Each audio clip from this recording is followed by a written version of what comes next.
हे पहा, कारल्याची भाजी बनवण्यासाठी काय काय साहित्य घेतलेलं आहे. लसूण, कढीपत्ता आणि चिंचाचं आंबट कोळ घेतलेला आहे. तर मी कारल्याची भाजी बनवते वेळेस मसाला घेतलेला आहे.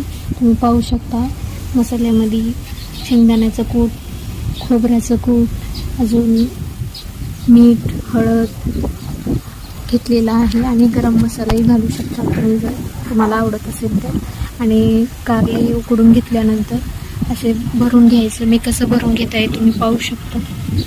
आणि भरून घेतल्यानंतर आपल्याला किती मसाला लागते त्यानुसार आपण मसाल्यामध्ये कारल्यामध्ये मसाला भरून घ्यायचं. तुम्ही पाहू शकता मी कशा प्रकारे भरत आहे.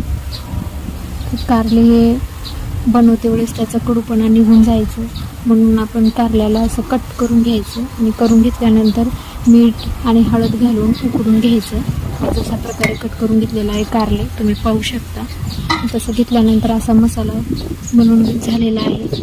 तर आता लसूण आणि आलं, कोथिंबीर थोडं घालायचं म्हणजे त्याला टेस्टही चांगली येईल. असं कुटून घेतलेलं आहे. आता कढईमध्ये तेल टाकणार आहे. तुम्ही पाहू शकता कढईमध्ये तेल टाकल्यानंतर मोहरी, अजून जिरे आणि कढीपत्ता टाकून घ्यायचं. म्हणजे मोहरी आणि जिरे हे अगोदर टाकून घेतल्याने ते चांगल्या प्रकारे तळून पण घेतील आणि लालसर होल्याने भाजीला पण चांगली टेस्ट येणार. आणि कढीपत्त्याचे 2-4 पानं घालून घेतल्याने कढीपत्तामुळे टेस्ट भाजीला चांगली येणार. तुम्ही पाहू शकता मी कशा प्रकारे टाकलेला आहे.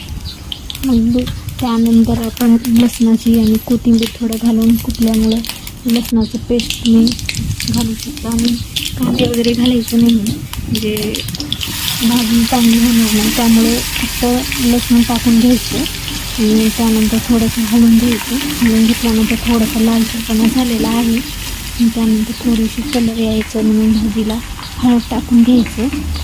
तुम्ही पाहू शकता व्हिडिओमध्ये हळद टाकल्यामुळे तेलामध्ये कलरही त्याचा चांगला येईल आणि आपली भाजीला चांगल्या प्रकारे कलर आल्यामुळे आपल्याला खावेसं वाटत असतं.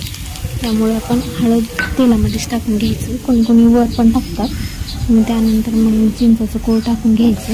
मग त्या कडू असल्यामुळे कारले थोडा आंबटपणा टाकल्यामुळे आपल्याला खायला टेस्ट पण चांगली येणार. त्यामुळे आंबट हे कंपल्सरी टाकायचं.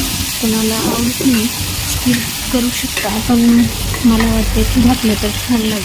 तुम्ही एकदा करून पहा. ते मसाला भरून घातलेलं कढईमध्ये भाजीमध्ये फोडणीला टाकून घ्यायचं.